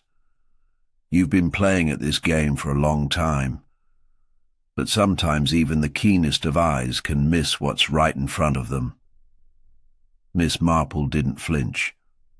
She knew that tone, that almost mocking defiance. It was the sound of someone who was trying to maintain control even as the walls began to close in. But Miss Marple had no intention of letting him slip away, not this time. "No," she said softly. "I'm not missing anything. I've been patient, but now I'm ready to pull everything together." The guests were shifting in their seats, their nerves palpable. Miss Marple's gaze never wavered from Mr. Gray, and with a slow, deliberate motion, she pulled a piece of paper from her pocket. She unfolded it with care and placed it on the table between them. "What you don't realize, Mr. Gray," she said, her voice cool and composed, "is that I've already found the evidence. You thought you could destroy it, hide it, alter it, whatever you felt you needed to do, but you didn't count on one thing." Mr. Gray's face tightened, but his voice was controlled. "And what might that be, Miss Marple?" "The one thing you overlooked," she said with quiet confidence, "was that the truth always finds a way to reveal itself. Even when the evidence is gone, even when someone tries to bury it beneath lies." She gestured toward the paper. "This was one of the last things Emily Crowley did before her death. She managed to leave behind a clue. You thought you could erase it, but I had a copy of it all along. Mr. Gray took a step back, his hand unconsciously reaching for his jacket pocket. But it was too late. Miss Marple had already outsmarted him. The final trap had been set. The piece of paper, a photograph that Emily had hidden in the inn's records, showed an undeniable connection between Mr. Gray and the crime. His fingerprints were on it, clear evidence that he had tampered with the records after Emily had uncovered them. "You see," Miss Marple said, "I didn't need to find the records, Mr. Gray. I had something better. The pattern you tried so hard to hide was too intricate, too deliberate to remain buried. And Emily's discovery wasn't just about Mrs. Bartlett, it was about you, too." For a moment, Mr. Gray was silent, his face drained of colour. The tension in the room was palpable as everyone waited for his next move. Then, just as quickly as it had come, his bravado collapsed, and he let out a short, bitter laugh. "You think this changes anything?" he sneered. "You've got your little piece of paper, but it doesn't mean anything. You don't understand the bigger picture." Miss Marple remained still, her expression unchanged. "Then explain it to me. Tell me what the bigger picture is, Mr. Gray. I'm listening." His eyes flickered toward the door as if considering his options, but he knew he was cornered. The room was filled with witnesses, and every angle was covered. There was no way. "Out! You don't know who you're dealing with, Miss Marple," he muttered, his voice dropping to a low growl. "I did what had to be done. People like you, people like Emily, they can't see the world as it really is. Sometimes there are sacrifices to be made for the greater good.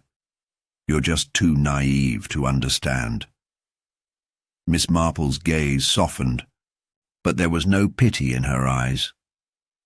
"I understand perfectly, Mr. Gray. I understand that you were willing to sacrifice anyone, Emily, Mrs. Bartlett, and even your own soul, just to protect your precious secret. But the cost was too great. The truth always catches up in the end." With a final resigned sigh, Mr. Gray straightened, his shoulders sagging. He knew it was over. The trap had closed, and there was no escaping it now. "Take him away," Miss Marple said quietly, turning to Finch, who had been standing by, waiting for the moment.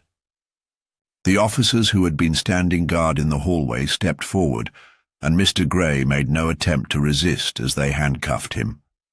As they led him out of the room, Miss Marple remained standing by the table, her mind already moving to the next phase of the investigation.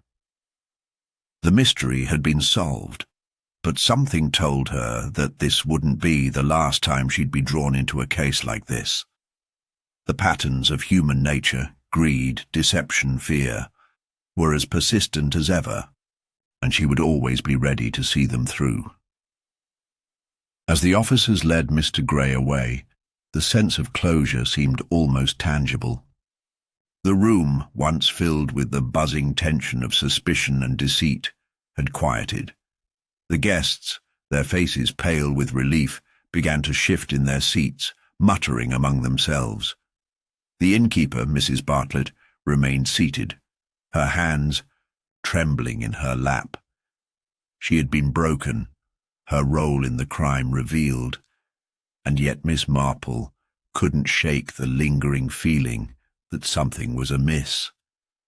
She glanced at her surroundings, her mind working furiously, turning over each detail. One more time. It had been the perfect resolution, hadn't it? Mr. Gray, having been in plain view all along, had been the one orchestrating the terrible chain of events.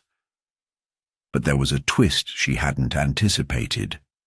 A sudden realization tugged at the edges of her thoughts. Miss Marple, Mrs. Bartlett, spoke softly, her voice trembling. "Are we finished now?" The detective looked at her and nodded slowly, but her gaze never wavered from the door where Mr. Gray had been taken.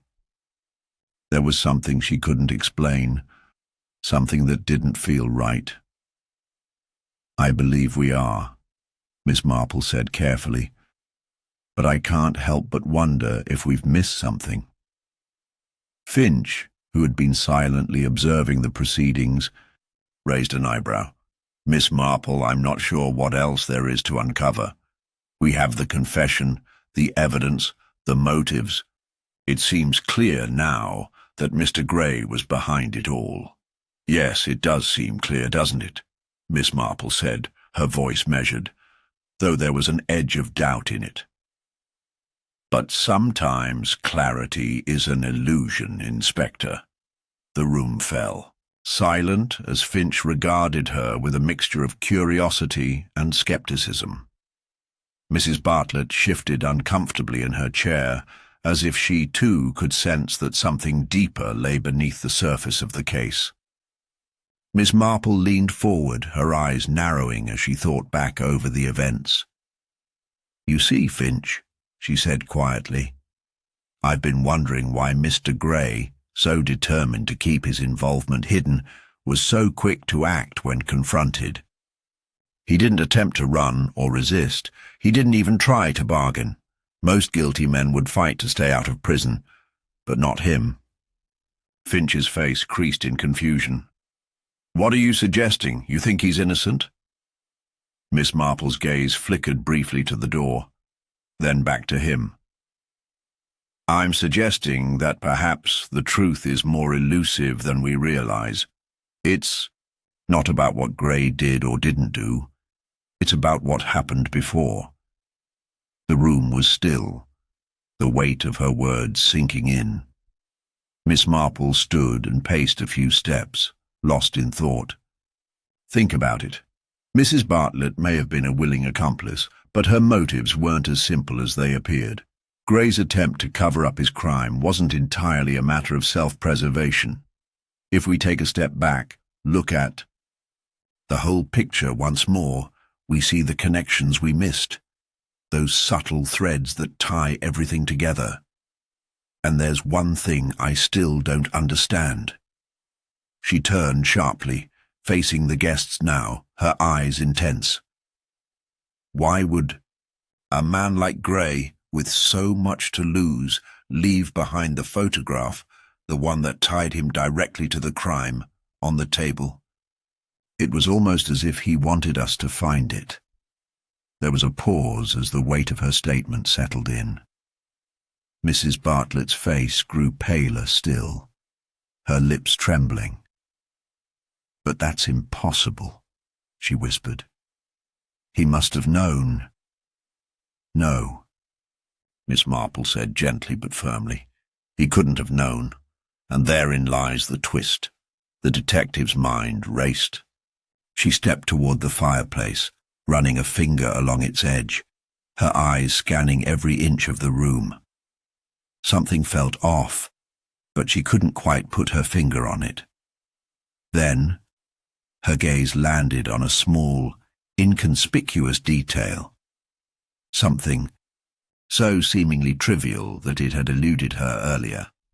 The note, the one Emily had found before her death. She approached the desk and retrieved a folded piece of paper that had been sitting in plain sight. The note, left undisturbed since the beginning of the investigation, had no apparent significance at first glance. Miss Marple unfolded it carefully and read the short message written in a delicate hand. "Watch the innkeeper. The answer lies within the walls."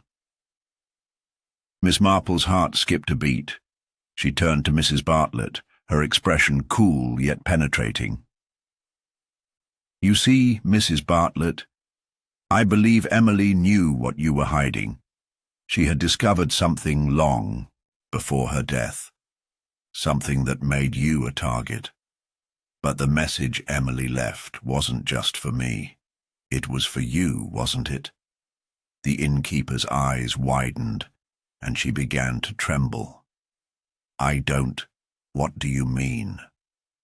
"You thought you could keep everything buried, that your secret would never see the light of day. But Emily saw through your facade. She realized that Mr. Gray wasn't the mastermind at all. It was you, wasn't it? A cold silence descended.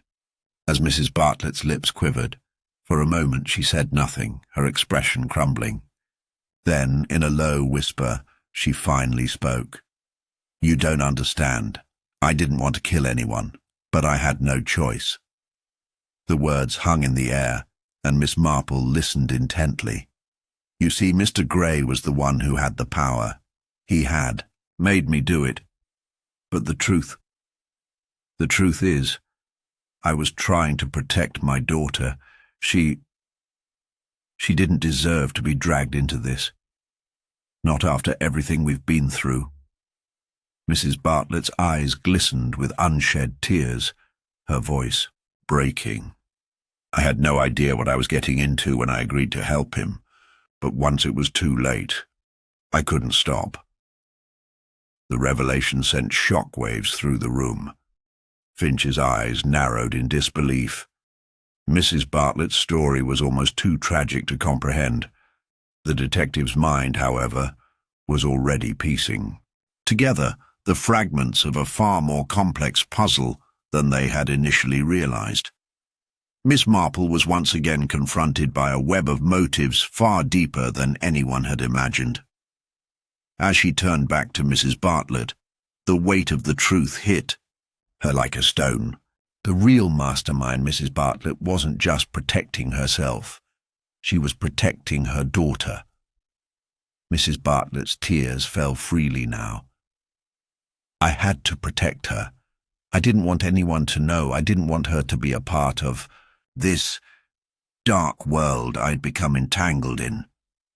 Miss Marple's eyes softened with understanding. The case was far from over, but this final twist had revealed the layers of deception that had been buried beneath it all. The room was heavy with the weight of the truth, and yet it was clear to Miss Marple that something was still unresolved. Mrs. Bartlett's confession had peeled back the layers of a twisted scheme, but it still didn't explain everything. Something was missing.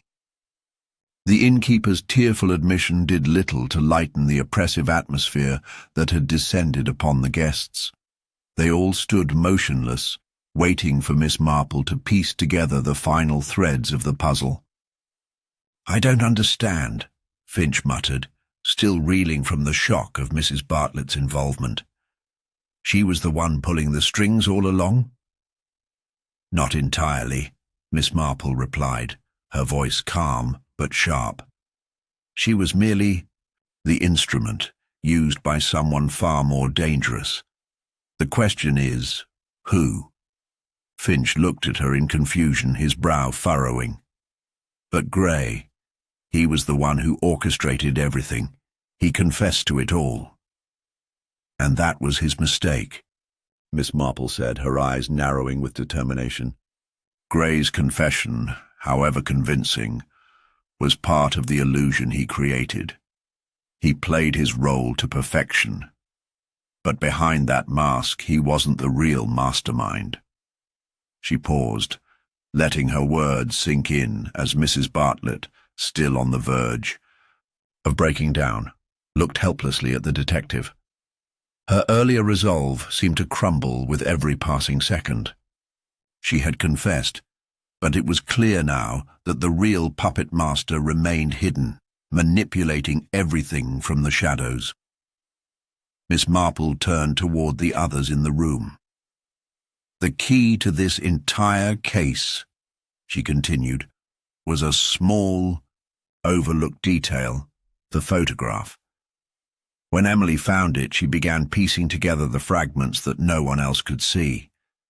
The note she left behind was crucial. It wasn't a warning, as I originally thought. It was a message to me, a clue hidden in plain sight." The room was still as a chilling silence overtook them. Finch's eyes darted toward Mrs. Bartlett and then back to Miss Marple. "You're suggesting that the real mastermind was someone who wasn't even in the room," he said, slowly beginning to piece together the enormity of her theory. Yes, Miss Marple confirmed, her voice steady. It was someone who had managed to stay hidden throughout the investigation, someone who had been manipulating the situation from the beginning. Suddenly, a faint sound echoed from the hall outside, the distant creak of a door. Miss Marple froze, her eyes narrowing with instinctive precision. Finch's hand went to his gun, though he hesitated, sensing the moment of tension hanging in the air. "Stay here," Miss Marple said softly, holding up a hand to stop him. Her voice was calm but filled with authority, and as she moved toward the door, every inch of her demeanor radiated the quiet certainty that she was about to uncover the final piece of the puzzle.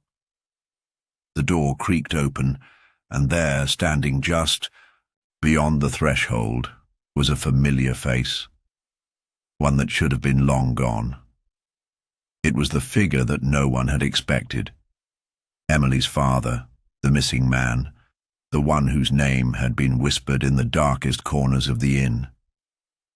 "I believe you've been looking for me," the man said, his voice cold and steady.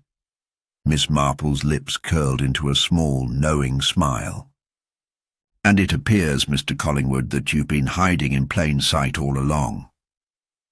The room seemed to freeze as the final twist fell into place. The real architect of the crimes was none other than Emily's own father, the one person who had escaped suspicion due to his absence. The innkeeper, Mrs. Bartlett, had been his accomplice, drawn into a web of deceit and fear, all designed to keep his dark secret buried. "You—" Mrs. Bartlett's voice broke as she looked at the man who had been behind it all. "You said you'd never return." "I didn't," Collingwood replied, his eyes dark with fury. "But I knew it was only a matter of time before the detective, Miss Marple, of course, would figure it out. I didn't plan for the note to be found. Emily wasn't supposed to make it that far." Miss Marple regarded him with a mixture of quiet admiration and disdain. "You underestimated her. She saw the truth long before anyone else did. She knew there was something you were hiding, and she was smart enough to leave the clues in plain sight, even if no one else understood them. The photograph, the hidden message. She was the key." Collingwood's jaw tightened, and for the first time there was a flicker of uncertainty in his eyes. "She should have never gotten involved. She ruined everything, just like you're about to." In that moment, Miss Marple acted. Without hesitation, she stepped forward, seizing the opportunity that had been presented to her. Collingwood, too arrogant and too sure of himself, never saw it coming. A sharp, quick movement, and in the blink of an eye, the detective had knocked the gun from his hand. The weapon skittered across the floor, out of reach, and with a quick, calculated motion, she moved to restrain him. He stumbled backward, too disoriented to react quickly, but Miss Marple was one step ahead. Finch, who had remained silent, quickly moved to assist, securing Collingwood with unyielding precision. "You can't arrest me," Collingwood spat, a sneer twisting his face. "You have no idea what's really going on here." "Oh, I think I do," Miss Marple said, her voice cool. "The puzzle is complete now. The pieces all fall into place. Your greed and your need for control. It was all too clear in the end." But as Collingwood was led away, the finality of the situation left Miss Marple with an unsettling feeling. The case, with its twisted motives and betrayals, had been resolved. Justice had been served, and yet there was a lingering unease in her heart. In the depths of her mind she wondered, had the true mastermind really been captured, or had something more insidious slipped through the cracks once again? As Collingwood disappeared behind the heavy doors of the holding cell, Miss Marple stood motionless, her eyes searching the shadows. There would always be another case, another mystery. Some truths would remain forever hidden in the darkness, waiting to be uncovered by those who knew how to look. And though this chapter was closed, Miss Marple knew that the game was never truly over. The last piece had fallen into place, but the puzzle was far from finished. The evening had fallen quiet in the wake of Collingwood's arrest. The inn, once teeming with nervous energy, now stood in muted silence. The storm outside had cleared, leaving only a faint drizzle to dampen the roads and create a soft murmur in the air. Inside, however, there was still an unsettling tension lingering, as if the very walls themselves held their breath, waiting for the final exhale.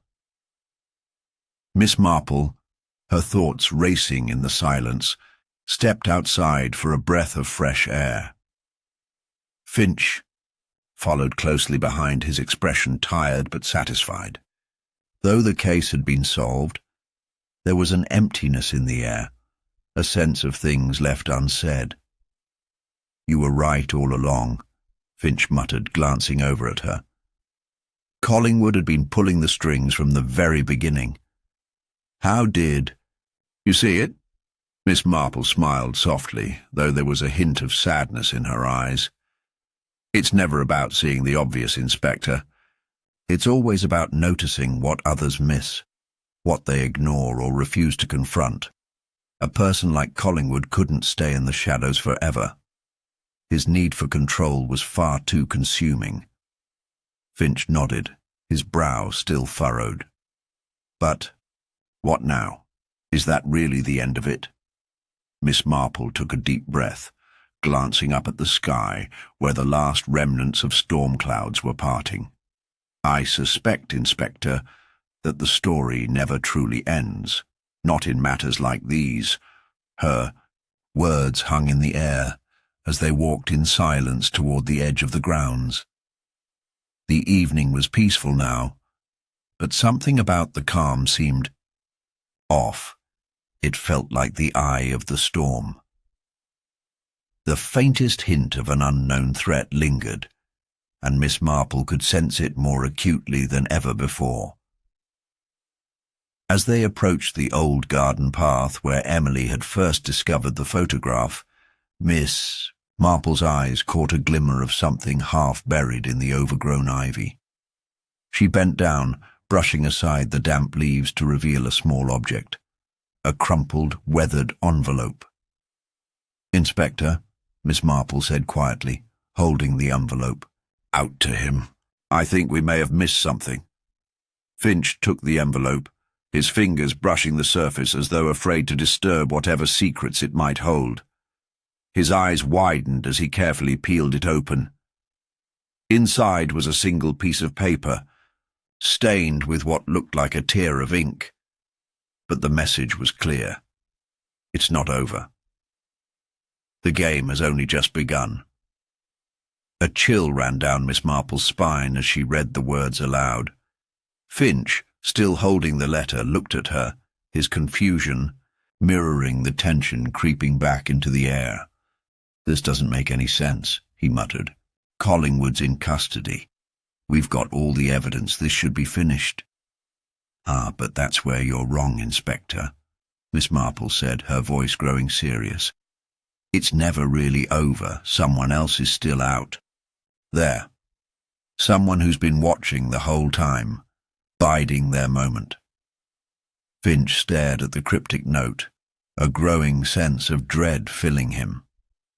"So Collingwood wasn't the only one?" "No," she answered, her tone firm. "Not by a long shot. There's someone behind him, someone who has remained hidden in plain sight. And now they've decided to reveal themselves, to stir the waters once again." The revelation settled over them both, like a thick fog. They had thought the case was closed, that justice had been served. But the truth was far more complicated. Someone was out there, someone who was playing a different game, one with even higher stakes. "What do we do now?" Finch asked, his voice low with uncertainty. Miss Marple's eyes gleamed, a quiet resolve settling in her features. "Now, we wait. The pieces are scattered, and it will take time to see how they fit together. But I have a feeling, Inspector, that this isn't the last time we'll cross paths." Finch nodded, understanding now. He had always known Miss Marple was a step ahead, that she saw things others couldn't. But this was something else entirely. A shadow hanging over them, a lingering threat that refused to be acknowledged, and just as Miss Marple had predicted, the night was not yet done. As they walked back toward the inn, the door swung open, and a figure emerged from the shadows, a tall, thin man, his face obscured by the brim of his hat.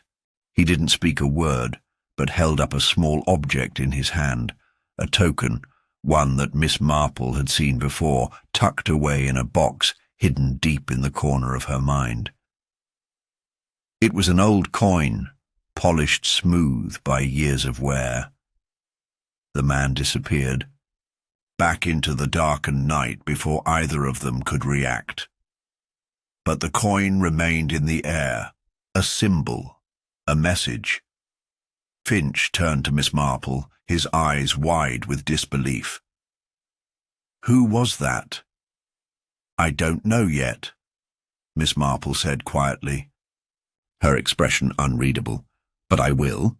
With that, the door closed behind them, leaving only the echo of footsteps in the silent night. The case was far from over. The puzzle was still incomplete, and the mystery continued to evolve, shifting and changing with each new piece that fell into place.